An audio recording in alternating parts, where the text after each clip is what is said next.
পৌৰ নিগমৰ মেয়ৰৰ কাৰ্যালয়ত উত্তপ্ত পৰিস্থিতি। উপমেয়ৰ উজ্জ্বল ফুকনৰ বিৰুদ্ধে উঠিছে গুৰুতৰ অভিযোগ। দুৱাৰৰ লক ভাঙি মেয়ৰৰ কোঠাৰ কাছৰ টেবুল ভঙাৰ অভিযোগ। ডিব্ৰুগড় পৌৰ নিগমৰ মেয়ৰৰ কাৰ্যালয়ত উত্তপ্ত পৰিস্থিতি। ডিব্ৰুগড় পৌৰ নিগমৰ মেয়ৰৰ কাৰ্যালয়ৰ দুৱাৰৰ লক মেয়ৰৰ কোঠাৰ কাছৰ টেবুল ভাঙিলে উপমেয়ৰ উজ্জ্বল ফুকনে। ভয়াৱহ সংঘাত পৌৰ নিগমত। উপমেয়ৰ উজ্জ্বল ফুকনৰ বিৰুদ্ধে উঠিছে গুৰুতৰ অভিযোগ। চৈকত পাত্ৰই নিজ মুখে সমগ্ৰ ঘটনা বিয়ৰি কয়। তেওঁ কয় এইদৰে চৰকাৰী সম্পত্তি ভঙাটো সমীচীন নহয়। মেয়ৰ চৈকত পাত্ৰৰ মতে টেণ্ডাৰ কমিটিত নাম নোহোৱা আৰু পৌৰ নিগমৰ পুৰণি এটা গৃহ নতুনকৈ নিৰ্মাণৰ কাম আৰম্ভ নোহোৱাৰ প্ৰসংগক লৈ খৰ্গহস্ত হৈ একাংশ পৌৰ নিগমৰ বিষয়াৰ উপস্থিতিত মেয়ৰৰ কাৰ্যালয়ৰ কোঠাত টেবুল ভাঙে, দুৱাৰত লাট মাৰি লক ভাঙে উপমেয়ৰ উজ্জ্বল ফুকনে। চাওক, যোৱাকালি মই অফিচত অহা নাছিলোঁ। মই 8 আৰু 9 তাৰিখে দিল্লীত এটা নেশ্যনেল আৰ্বান কনক্লেভ হৈছিলে, এইটো এটেণ্ড কৰিবলৈ গৈছিলোঁ। আমাৰ কমিশ্যনাৰ ডাঙৰীয়াও গৈছিলে তাত। তো কালি ৰাতিপুৱা মই আহিলোঁ 9:30 10টা বজাত আহি পালোঁ ডিব্ৰুগড়। তাৰপিছত কমিশ্যনাৰ ডাঙৰীয়া দুপৰীয়া অহাৰ কথা। তাৰপিছত মই খবৰ ল'লোঁ যে নাই, ঠিক আছে, ইমান কাম নাই, মই কালি অফিচত অহা নাই। তো মোৰ এবচেঞ্চত মোৰ ৰুমত কালি এটা অপ্ৰীতিকৰ ঘটনা ঘটিলে। যিয়ে নহওক, এইবোৰ মিউনিচিপালিটিৰ ইমান 150 বছৰীয়া বেছি হ'ল, তাৰ এটা কালিমা লাগিলে।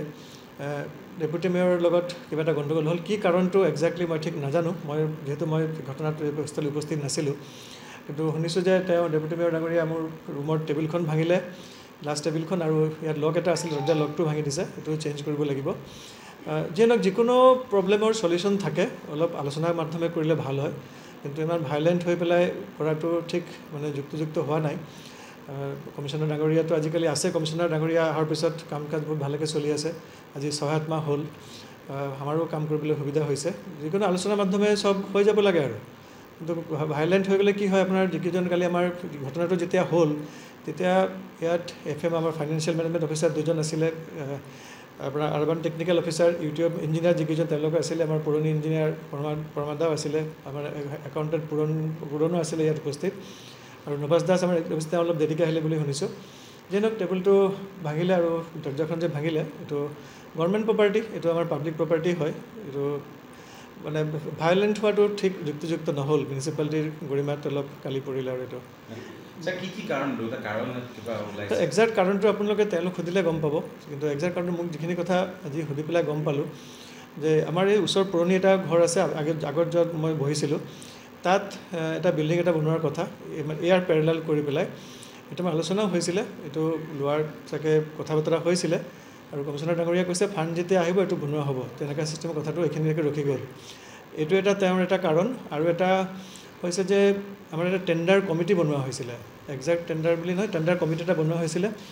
তাত নটিছখন যোনটো ওলালে এজ পাৰ গভৰ্ণমেণ্ট নটিফিকেশ্যন, মই কিন্তু নটিফিকেশ্যনটো চোৱা নাই, এজ পাৰ গভৰ্ণমেণ্ট নটিফিকেশ্যন তাত 12জনীয়া নে 13জনীয়া কমিটি এটা বনোৱা হৈছিলে। এই কমিটিত ডেপুটি মেয়ৰৰ নামটো কিয় নাই, এইটো এটা তেওঁৰ অভিযোগ বুলি মই শুনিছোঁ। কিন্তু আপোনালোকে তেওঁক সুধিলে কনফাৰ্মেশ্যনটো পাব। আৰু মই এইখিনি কথাই জানো। আৰু আচবাব ভঙাৰ ভিতৰত মোৰ টেবুলখন, গ্লাছটো ভাঙিলে, টেবুলখন ভাঙিছে, মই চোৱা নাই। কিন্তু মই আহি পেলাই ইয়াৰ পৰা আঁতৰাই দিয়া হৈছে। আৰু দৰ্জাৰ লকখন ভাঙিলে, এইটো লকটো নালাগিব, আৰু এইটো চেঞ্জ কৰিব লাগিব। মেকানিক আহিলে। ভাঙিছে, ডেপুটি মেয়ৰ ভাঙিছে বুলিতো শুনিছোঁ। কিন্তু মোৰ এবচেঞ্চত হৈছে কাৰণে লাট মৰা হৈছে। যিকেইজন আছে আমাৰ তেওঁক কৈছে লাট মৰা আছে, এইটো দি পেলাই সেইকাৰণে ভাঙি গ'ল। এটা ইমান লক, হেভি লক ভাঙাটোতো পাৱাৰ নিদিলেতো, শক্তি প্ৰয়োগ নকৰিলেতো নাভাঙিব, এইটোৱে কথা। কিন্তু আপোনালোকে ডেপুটি মেয়ৰৰ কথা পাতিলে ভাল কৰিব। কাৰণ কি কাৰণে ঘটনাটো ঘটিলে বা গভৰ্ণমেণ্ট প্ৰপাৰ্টি যে ডেমেজ হ'ল, এইটো আলোচনাৰ মাধ্যমে হ'ব লাগে। চব কিছু আলোচনাৰ মাধ্যমে হ'লে ভাল হয়। আৰু ইয়াৰ প্ৰত্যুত্তৰত উজ্জ্বল ফুকনে কয় যে টেবুলত হেঁচা দিওঁতে টেবুলখন ভাঙে আৰু দুৱাৰখন জোৰকৈ টানি দিওঁতে লকটো ভাঙে। তেওঁ কয় যে এয়া ইমান ডাঙৰ কথা নহয়।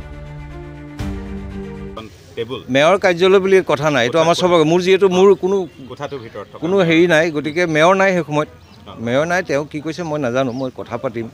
আৰু মই ভবা নাই তেওঁ এনেধৰণৰ কথা ক'ব বুলি, কাৰণ যিহেতু মেয়ৰ সেই সময়ত উপস্থিত। মোৰ অফিচাৰখিনিৰ লগত মোৰ কথা হৈছে, আৰু তেওঁলোকে যিহেতু সময়মতে নিৰ্দিষ্ট কৰি দিয়া কামবিলাক তেওঁলোকে নকৰে তেওঁলোকে অকল বহি থাকিলে নহ'ব ডিব্ৰুগড় তেওঁলোক আহিছে কাম কৰিবলৈ কাম কৰক আমাৰ লক্ষ্য কি আছে আমাৰ লক্ষ্য এটাই আমাৰ লক্ষ্য ডিব্ৰুগড় চহৰখন ঠিক কৰিব লাগে তাত আপুনি পাৰ্চনেলি কাৰোবাক লৈ এইবোৰ লাভ নাই আৰু এনেকুৱা ধৰণৰ কোন এনেকুৱা বিৰাট ডাঙৰ কিবা ঘটনা ঘটা নাই যিহেতু মেয়ৰ সেই সময়ত নিজেই নাই তেওঁ কেনেকৈ গম পাব মানে টেবুলখন যিখন ভাঙিলে বুলি লকটো ভাঙিলে বুলি কৈছে লকটো ভাঙি দৰ্জা ভঙা নাই কিন্তু আপোনালোকে যেনেধৰণে দৰ্জা লকটো ঘৰৰ লক নাভাঙে নেকি ঘৰৰ গ্লাছ ভাঙে নাভাঙে বল প্ৰয়োগ কৰিব লাগিব কিমান ডাঙৰ টান বটল কেছ দিব হা লাট মাৰি ভঙা বুলি কৈছে নাই নাই দৰ্জাখন জুচে ঠেলি দিলে হয়তো কেতিয়াবা ভাগি যায় লক এনেকুৱা লকটো ভাগিছে চাগে আপুনি ঠেলি দিছে ঠেলিলে যদি লগটো ভাগে এইটো ভাগিছে আৰু এইটোতো কথা নাই এনেকুৱা আৰু এই ইমান ডাঙৰ ইছ্যু কৰিবলগীয়া ঘটনা নহয় এইবিলাক আৰু কৰিবলগীয়া ঢেৰ কাম আছে আমাৰ ঠিক আছে গ্লাছ এখন আছিলে জুচে অলপ হেঁচা দি দিলোঁ ভাগি থাকিলে সেইটোৱে কথা ইমান ডাঙৰ গ্লাছো নহয় ন চেণ্টাৰ টেবুলো এখন সৰু গ্লাছ সেইটো হয় মূল কাৰণটো কি হ'ব পাৰে চাওক এইবিলাক আমাৰ কিছুমান ভিতৰৰ কথা থাকে এইবিলাক ৰাজহুৱা কৰা বস্তুও নহয় আৰু মই বাৰে বাৰে কৈছোঁ এইটো ইমান ডাঙৰ ঘটনা নহয় যেনেকৈ আপোনালোকে ভাবিছে কি ক'ম আপোনাক ইমান ডাঙৰ ঘটনা যিহেতু নহয় এইটো সৰু আমাৰ নিজৰ ইন হাউচ কিছুমান থাকে কেতিয়াবা মানুহৰ ঘৰতো হয় কেতিয়াবা নহয় জানো এইটো চৰকাৰী আমিওতো চৰকাৰী মানুহে বৰ্তমান হয়নে কি কেনে আপোনালোকে গম পায় নেকি কেনেকুৱা আচৰণ হৈছে ভাঙাটো মই সেই ক'লোঁ এখন গ্লাছ কেতিয়াবা টেবুল এখনৰ গ্লাছ হেঁচা এটা মাৰি দিলে কেতিয়াবা ভাগি যায় নাযায় হেঁচা মাৰি ভাঙিলে দে আৰু একেদিনাই দুটা লক নহয় তেনেকুৱা কথা নহয় আপোনালোকে যেনেকৈ জোৰ জবৰদস্তি কৰিব বিচাৰে সেইটো নকৰিব হা মোৰ কথাটো হ'ল দৰ্জাখন ঠিক আছে দৰ্জাখন মই অলপ জোৰচে মাৰি দিছিলোঁ হয় কাৰণ দৰ্জাখন মোক আমি খুলি সোমাই মই খালি যিহেতু বেলেগ মানুহবোৰ সোমাই আহিছে মই যিহেতু আমাৰ ষ্টাফখিনিৰ লগত কথা মই অলপ এই তহঁতি বাহিৰলৈ ওলা বুলি দৰ্জাখন বন্ধ কৰি দিছোঁ জুচে অলপ দৰ্জাখন বন্ধ কৰি কিন্তু গুৰ মাৰি কিবা কৰি লগ ভঙা হোৱা নাই এই ধৰণে মানে কি কথাবোৰ নকওঁ আৰু 2 নম্বৰ গ্লাছখন যিহেতু মই অলপ হেৰিত আছিলোঁ গ্লাছখন মই হেঁচা দিছিলোঁ ভাগি গ'ল বেলেগ কথা নাই এইটো ইমান ডাঙৰ ইছ্যু আপোনালোকে কৰিব নালাগে ডিব্ৰুগড়ৰ পৰা আতিকুৰ ৰহমানৰ ৰিপৰ্ট এনি ভাৰত 24